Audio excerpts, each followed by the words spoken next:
Thank you for having me, Tabel. When we met, I was just so excited when you mentioned you were doing data space work. So it's really great to be here. Longevity is really at the forefront when digital projects are being conceived. And I was recently told by our philanthropy department that things like servers, the staff that manage digital maintenance and security checks are not sexy. No one wants to fund it. Funders want to put their names against a new research center or a new digital project. They want to fund the visible stuff, but the visible stuff does not retain its visibility without an extensive amount of investment in the apparently invisible infrastructure behind it. Our work at the Landecker Digital Memory Lab, as Pavel mentioned, the database we're trying to create, which of course shares the same challenges that all of you share, is really about listening to the people who are doing digital projects. And for me, technology and people are deeply entangled when we're talking about this thing, and the only way we can really understand what we don't see at the interface is by listening to all the people involved in it. And that's from programmers, encoders, to curators, and front of house staff. So I'm just going to show you some examples of some of the projects that have come up in our research. The Liberation AR app at Dhaka Memorial here. This is their website yesterday. This app hasn't existed since 2021, but you can still see this page. When you click on Google Play or the Apple Store, you get a link to their kind of traditional older app about the memorial, and it has no AR element. And the reason for this is the Liberation AR app was led with the memorial, with the local Bavarian innovation journalist department, and also a startup Zauber. And the key image data set for Liberation is the Lee Miller archive. It's a private archive. I think the museum went into it assuming that they'd have the same rights they have for their museum, but digital publishing has very different rights about images, and they were only given the license for a year.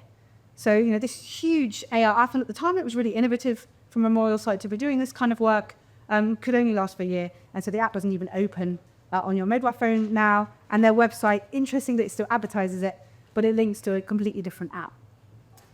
Some of you will be more familiar with this, Mark, more than anyone. The Anne's Amsterdam app. I remember talking to her at the Anne Frank house back in 2019, and I was going to go and use it. He went, Anne, it doesn't work anymore. I was like, oh no, I've come back to Amsterdam after 9 years. I want to use the app. And it's another example of where work in this field has been developing and then just sort of disappears. And for me, it's not just the output. These are like temporary exhibitions, right? That's fine. You don't have to have an app out forever. But what happens to all the stuff that was digitized for that? All the copy, all the archive material that was digitized, how is it being reused? And how much do museums, memorial sites and archives have strategies to think about how they reuse stuff from one project to another? And we know from the interviews that we've done as part of our project that often there is no digital strategy. When you ask people about their team, it's one person working on a Friday afternoon as a kind of give us a special time to do that. Obviously, this varies because the big organizations have much more infrastructure. I want to give an example, a really kind of speculative example of a future, and this is totally based on speculation, but just to think about the impact or what might happen if we don't really take seriously longevity with projects. Probably the most expensive intervention in digital Holocaust memory is dimensions in testimony. Once we did new dimension in testimony, not new anymore. But there was a huge amount of resource needed to produce this. And there has been a lot of work. Yoshi Sharon Foundation is probably one of the organizations most committed to thinking about longevity strategically. But just to take this one product as an example, it's not just the technological and the physical and the financial resource, right, but it's also the human labor. A 5-day recording exercise with survivor asked about 400 questions, having to really go over their trauma in very different ways to other ways they've been testimony. All the people involved in indexing, recording that in this really intense period. If this suddenly wasn't to be looked after anymore, what happens with all that labor? I mentioned how are we looking after the people and respecting the people, and what responsibility do we have to all those people involved in the project? Have we considered the environmental impacts of all the servers and various other things being used to develop this, and any technological waste? I've been in memorial sites where they have stats of old iPads that don't work anymore. They're like, oh, we'll get some new ones. I'm like, if we're getting new ones every 2 years, like, is that the most environmentally friendly way of doing your work? And also, what are the consequences about not maintaining and updating some of this and security plans? there's already a deep fake of Pinkas Yuta here in his I mentioned Testing Me For on YouTube. Well, then what if the good one isn't there? The one really informed by accuracy and a kind of a care for authenticity. If that's corrupt and broken and the only one we're getting is the fake one, these are things we also have to think about when we're thinking about longevity, safety and security, and how we counter those projects.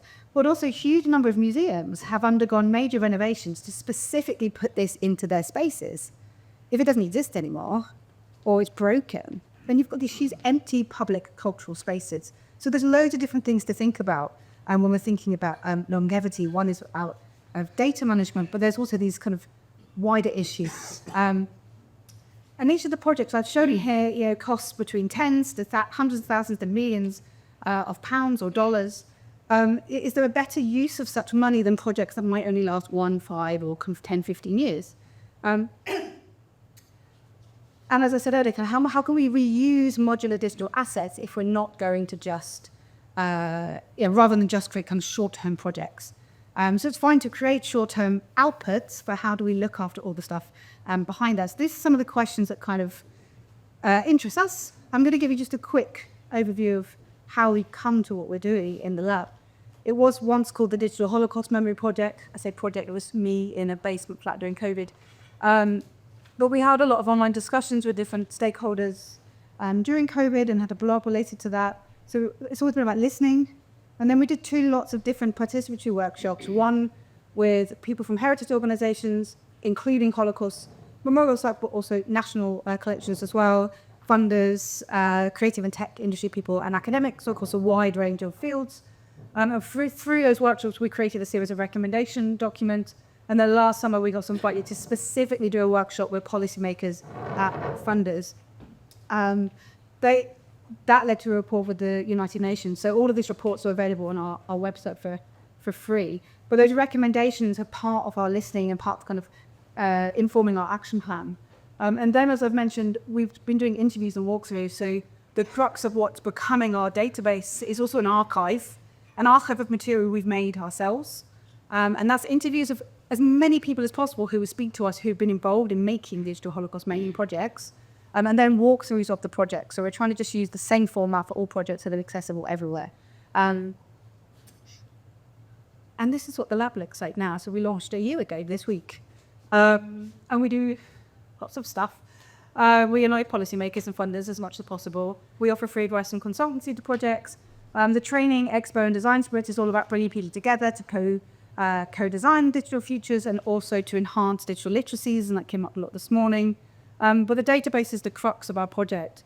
And as I said there, it is about trying to map all the projects, interview people, collect all these walkthroughs, and then there will be kind of process of analysing that data both in qualitative and quantitative ways. So we're hoping to actually show what are all the actual problems, how are different kinds of institutions having similar difficulties or having similar experiences. And we also want this to be available to people in museums, but to listen to each other's experiences. What came out of some of our recommendations, so those various workshops, which informs our work, and also from listening to people in these interviews so far, is that a lot of people in Holocaust museums and memorials are crying out for guidelines and standards from above, either from the top of their institutions or higher, so that they can work together, either on a national level or above that, specifically about digital. So there's teaching recommendations, etc., that come down from the IRA, but there's no sort of focus on digital.